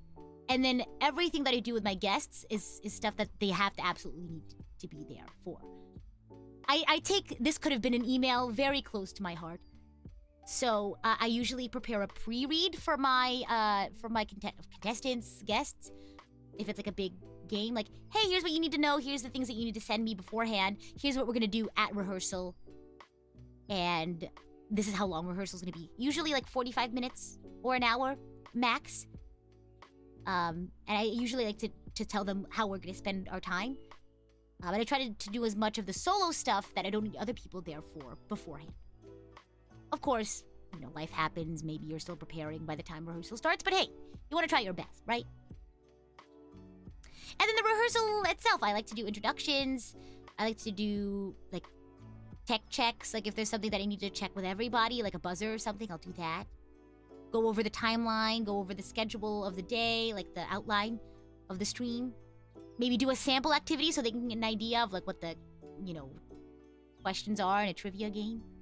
And then if they have any questions about the event itself. Yeah. Next up. During the collab. Remember, if you need to have some setup during the day of, make sure you communicate that with your audience, or your guests beforehand. Poke them, let them know that, hey, like, just friendly reminder, we're gonna hop in 15, 30 minutes before. It's important as a guest, also, if you, especially if it's like an interview or kind of like a game show. Me personally, as a host, I like to make sure I do whatever I can to make my guests shine. Get to know their personality, what they love. Like, maybe prepare questions that they're going to be really excited about. Really get to know their way of talking or the way of expressing themselves. And remember that the spotlight isn't really on you. Especially for, like, interviews and stuff. I guess you get your own little spotlight if you're a good host, but remember, you brought guests on and you want them to be the center of attention. At least that's usually my MO, I guess, when it comes to hosting. Stick to your schedule. Oh my gosh, if you gave a schedule to your guests, stick to it. Respect your guests' time. Create an outline and see if everyone's okay with it. Okay, we'll have a 15-minute intro. We'll spend 30 minutes on this game. 30 minutes on that game. If you're getting close to your allocated time, maybe start to reel your guests in and start to move them towards the next bit. Ask people how long they're fine with having the stream. Like, hey, is a 2-hour stream okay? Right? I guess same thing with stream segments, right? Like, how long is a certain segment gonna be? I also like to include a soft stop and a hard stop. And what those are is... So soft stop is... I need to start wrapping things up. So even, like, let's say the game isn't done by then, or there's some things... And of course I'll be, like, monitoring the time before then. But soft stop is when I need to really start wrapping things up. Like, maybe we lost a couple of games, maybe we didn't get to do a certain game, but... I'll just have to cut out some stuff and I'll start wrapping things up. Like, let's do our outro, or thank you so much, let's count the points. And a hard stop is I have to absolutely be done streaming by then. And it's just something I like to think about for my guests, right? Or even my personal schedule, if I have something like a personal commitment that I need to do. But this is also a conversation you can have with your guests. Like, hey, do you guys have a certain time that you guys need to be out of here? No, we can hang out for however we want. Then that's fine. You don't have a hard stop or a soft stop. Like, let's say you're playing a game. You don't have to think, like, how long do you want to play? However long. I'll just let you guys know when I'm tired. Then you don't need stuff like that. But, if you have multiple calendars to reel in, if someone has to, like, go make dinner or go hang out somewhere else, then you gotta communicate that. How much time do you spend for rehearsal? I think I already answered that one, sorry. 45 to an hour, depending. Maybe 15, 30 if it's a simpler one. Do I do this on Archangel Radio, the setup? Archangel Radio I do semi-regularly, like once a month. So I'm not able to put in as much prep as I want. Because there's so many things that are on my mind. But I do try to think of, like, all the during the collab stuff as I talk. Yeah. Any of those soft or hard stops get extended. A hard stop is a hard stop. So... no. The soft stop is what lets me manage my time. Yeah. So, like, maybe, like, soft stop at an hour and a half. So maybe I'm like, okay, we're almost at an hour and a half. So maybe I'll try to start reeling things in. And then once we hit that hour and a half, like, okay, all right. Now I actually have to actively start wrapping things up rather than casually steering the conversation to a close. But I really absolutely try not to extend a hard stop if it exists. Is it common that everything works perfectly right until you hit the go live button? Yeah. Be ready for anything. absolutely be ready for anything to go wrong. Anything that can go wrong will go wrong. Is that Murphy's Law? I don't know. One thing that's important is monitoring your guests' comfort. Create spaces for your guests to speak. Maybe if you know someone maybe isn't as comfortable interjecting, or is a little bit quieter, or hasn't spoken very often. Ask, and if they're comfortable with you pointing them out, like, hey, well, what do you think about this, so-and-so? Or, I want to see what so-and-so thinks. Or like, how do you feel about this, so-and-so? Really, invite them to speak up if they haven't gotten the chance to. How do you handle when unexpected tech problems come up midstream? I just try to stay positive, and I try to keep up the energy. If I'm in a collab, I'll give a topic to my guests, like, hey, what are your thoughts on this, while I'm working on something behind the scenes, right? You have guests, so, might as well let them talk and entertain your audience if you really do need to focus on fixing something. Like, oh yeah, we ran into a little technical difficulty, but I know we're transitioning to this next game, so guests, what are your thoughts on this game so far? Honestly, if you could just do that without saying it, then do it. I think I've done that before. Where, like, something wasn't working, but it was in a transitionary period, so... Or if I needed to send a message to someone, like, hey, I need you to, like, make an adjustment to your camera. But I don't want to... I try not to make any call-outs like that in person. I don't want to make anyone uncomfortable. But maybe I'll float a question to, like, hey, like, what are your thoughts about that? And then I'll secretly message behind this, like, hey, you forgot to do this. Like, make sure you remember to do this.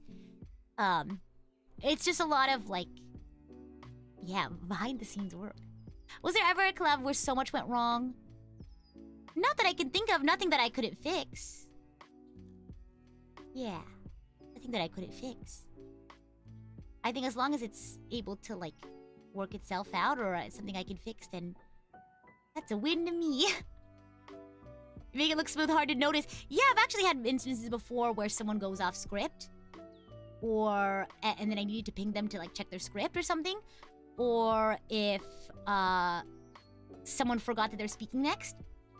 So, like, let's say I'm having, like, a back and forth and we have a script or something for, like, a big event. And I say my part, and someone's supposed to go next. Instead of having to rely on the other person, like, oh, I don't want to, like, just stare at them and make them feel uncomfortable, like, hey, or worse, call them out and say, hey, you're next, right? I'll go, hey, so-and-so, what do you think about that? Or have some sort of transitionary, or, like, today we're gonna be we're playing this game. So-and-so, why don't you tell us the rules, right? So, like, let's say I give a quick summary, and the next person was supposed to talk about the rules, but they forgot they were gonna speak next. I'll say, so-and-so, so-and-so, that's what we're gonna do today. And if I notice that they're not responding, well, how about we hand it over to so-and-so to talk about the rules? I really try not to put my fellow guests or my fellow hosts in a bad light. I do everything I can in my power to be able to make it seamless as possible. And my personal philosophy is I will take a little bit of flack if I was like, oh, sorry, I forgot to ask, or something like that. How do you communicate with them midstream secretly? Like, do you let them know beforehand? Keep your Discord open or something as a plan? Yeah, I do that before. Like, hey, just a heads up, I'll be watching my Discord if you need to ping me. Or, I've actually secretly had, I've tried everything to, like, get people to, like, check their messages or something. I've found ways to be like, oh, we'll definitely talk about that on the Discord later. Or, like, I'll drop like a little, like, word or funny jab for them to, like, oh, maybe she wants me to check my Discord or something. But there's a lot of moments where I've definitely done the whole, like, hey, why don't you lead us into the next, game? Why don't you? It's really just trying to cover up with, the little seams. Because I don't want people to feel uncomfortable. Because they forgot a line, or because they forgot they were supposed to be taking care of this next segment. It's just making people feel comfortable and making sure everyone has fun, including your audience. Which is why I try not to showcase too much of the behind the scenes. Of course, sometimes you have to be like, sorry, we're experiencing a technical difficulty. We're going to take a quick break, but let's talk about, how we thought about this past segment. It doesn't seem very, like, that's not intrusive at all. Usually I'm able to cover up the technical difficulty and take care of it on my own. But if I need to say it, I will. In a non-intrusive way. Monitoring your guest comfort. So we talked about creating spaces for your guests to speak. And speaking up for your guests. This is very important. As a host, you hold a lot of power and authority in the collab space, right? If someone says something that makes somebody uncomfortable, right? There's different ways you can be a bystander and intervene as needed.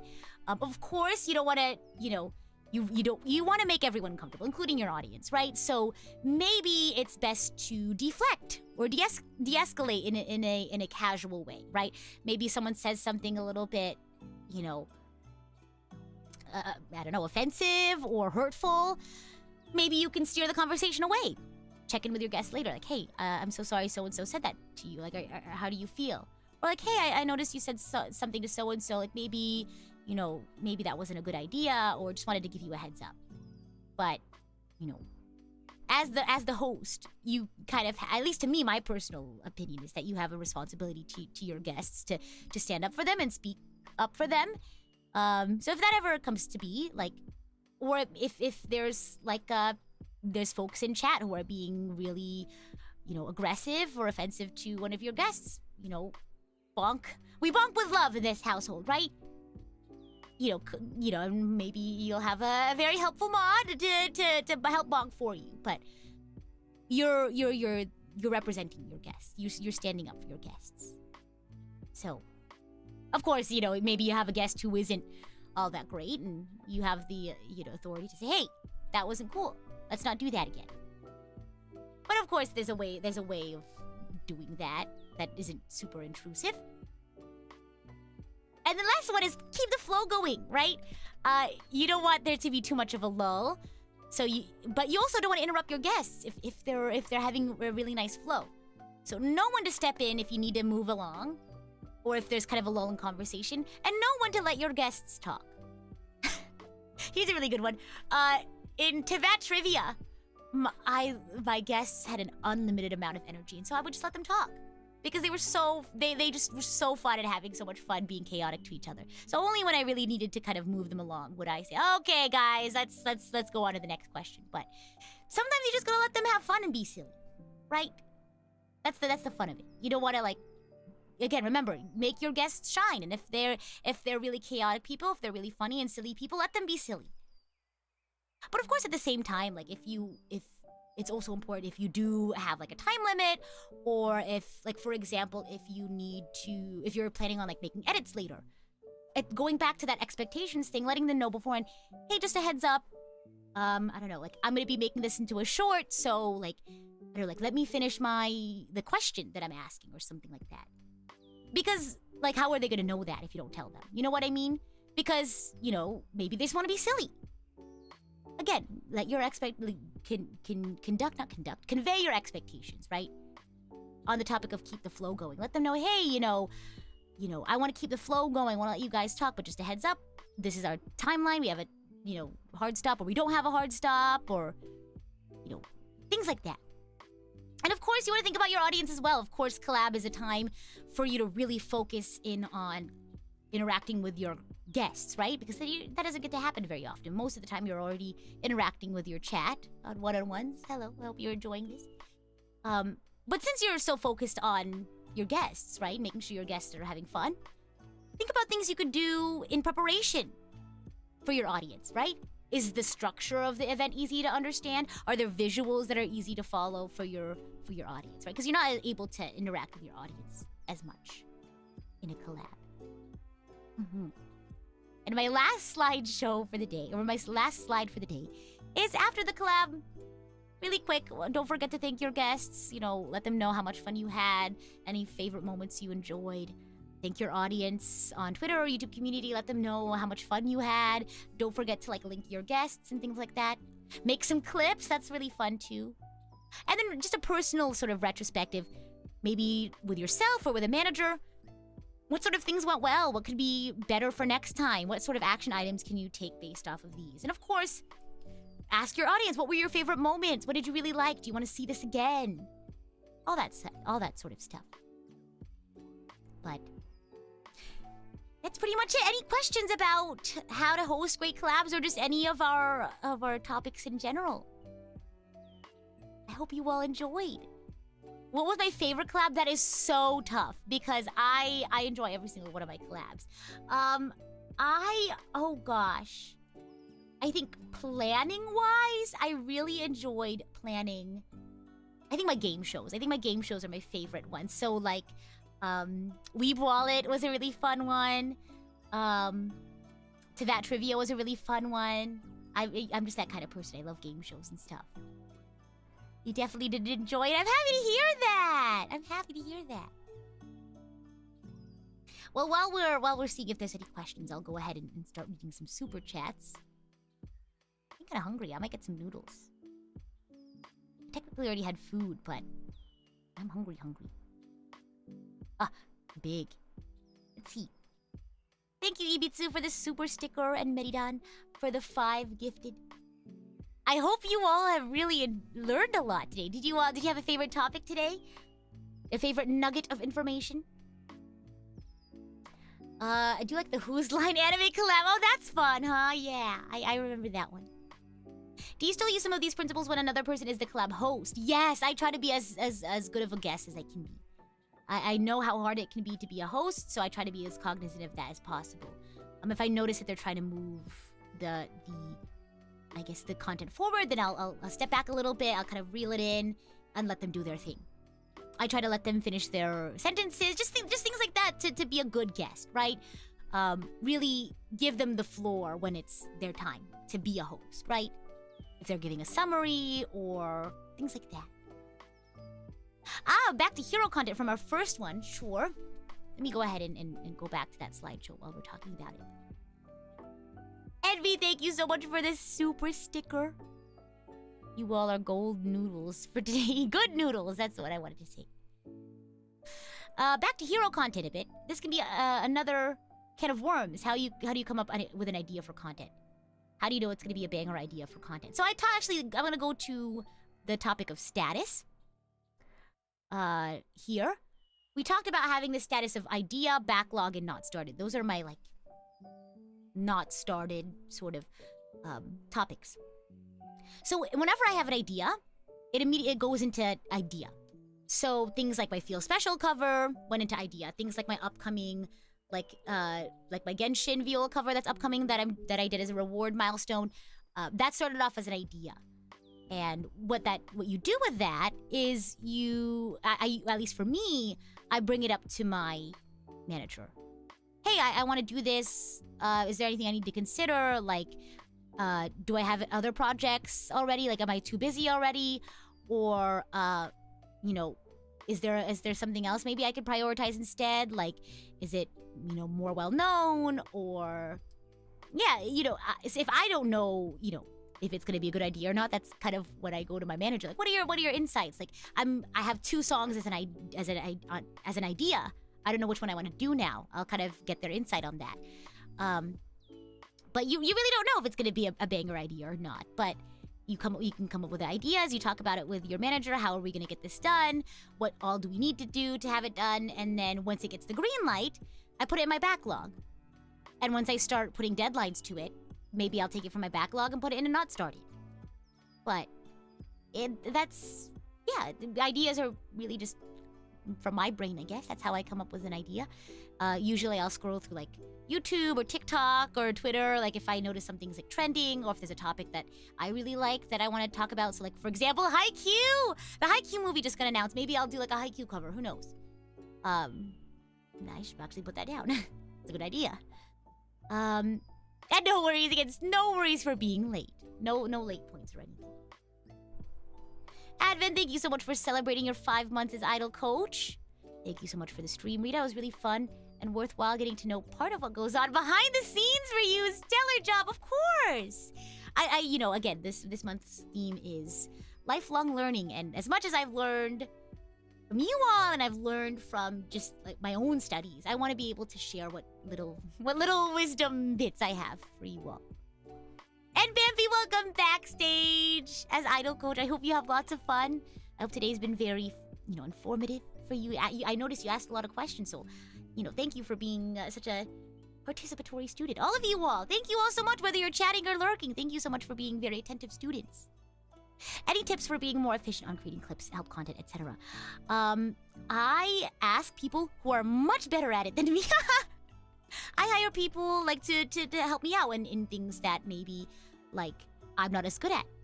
It's really like, you know, understanding what sorts of things you can delegate, right? Because everyone has strengths, everyone has weaknesses, and it's really understanding what you're good at and what, you know, you can ask other people for help with. But clips, I've had a lot of amazing editors, and that takes out a lot of time from my day. And they're fantastic editors, and they're really hard workers, and you know, it helps manage my workload as well.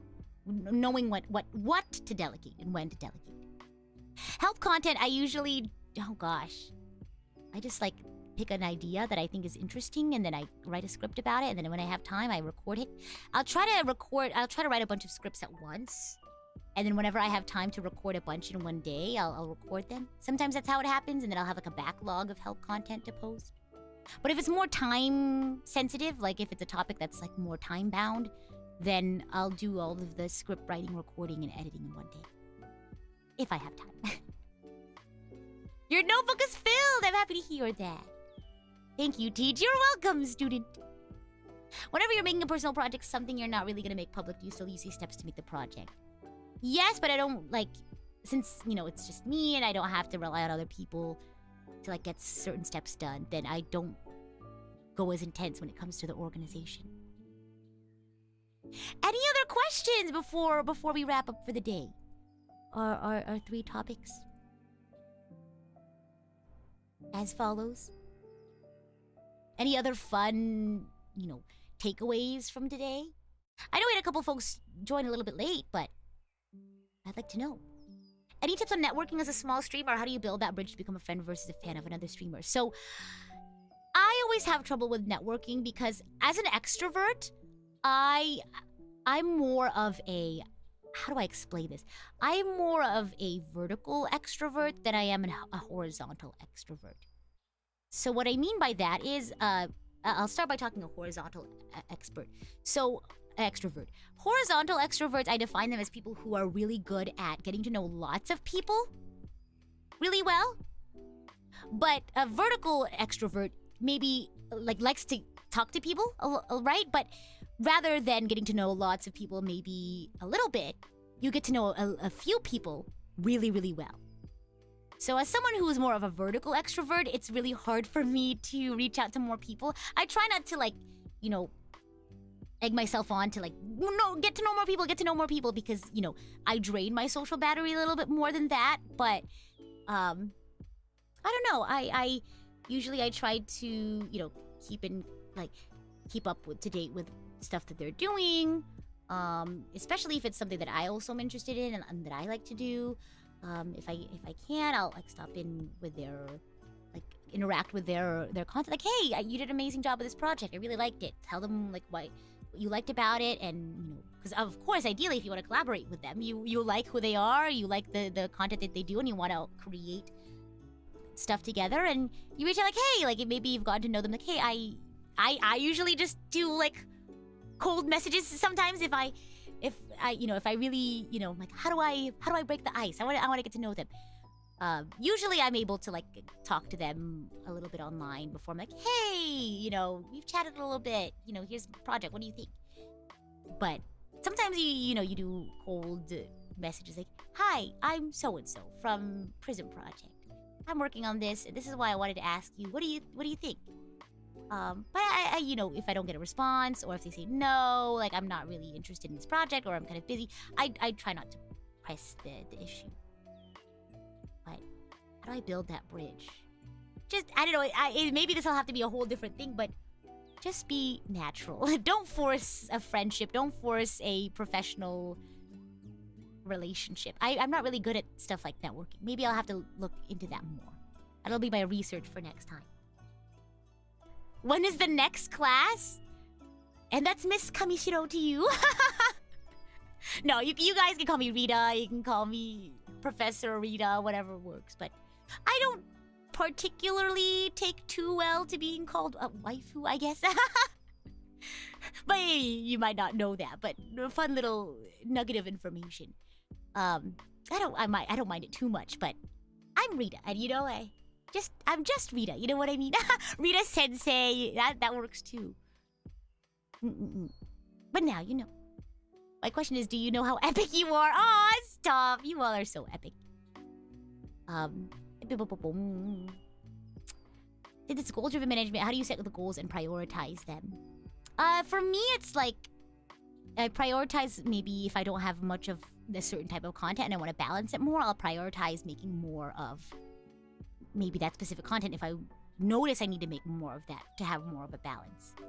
But if we want to talk more about goal setting, I can make a totally separate stream on just that. There's a lot to talk about when it comes to goal setting.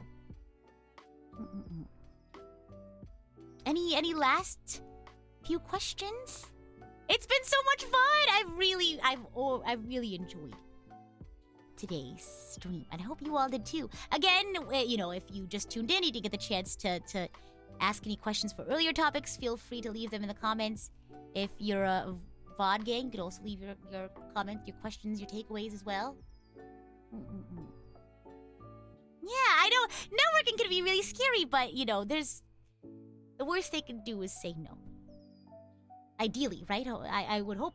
I don't know. My personal philosophy is that there's, I feel like a lot of people assume that VTubers. I know because there's a lot of drama, right? Sometimes you open up Twitter like, oh my gosh, this drama or whatever never ends, and I think that scares people. But there are nice people out there.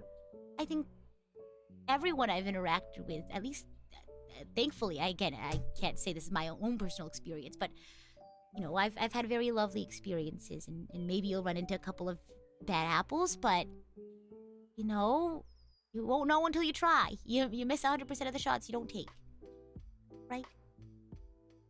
I might be speaking on a little bit of a privileged angle. I don't suffer from like social anxiety or anything, so easier said than done maybe for someone like me, or I don't know, but I'm trying to think of like what else I want to say, but I think that's it. But as always, I'm the idol to give you the wings to fly, Cyber Angel, Rita Kamishiro. Professor Rita Kamishiro, at your service. Again, leave your comments, your questions, your takeaways in the comment section below, and I'll see you all either at Cosplay Mania or next week. But yeah, thanks for stopping by. Bye!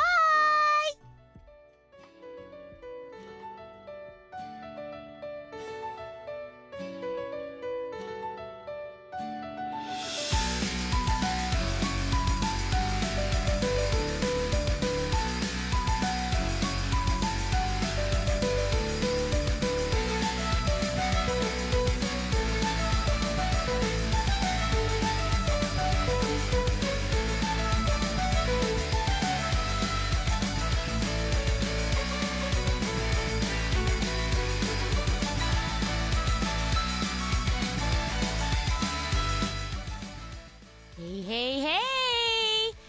Next week we have so many exciting things going on. Of course, next week is my birthday.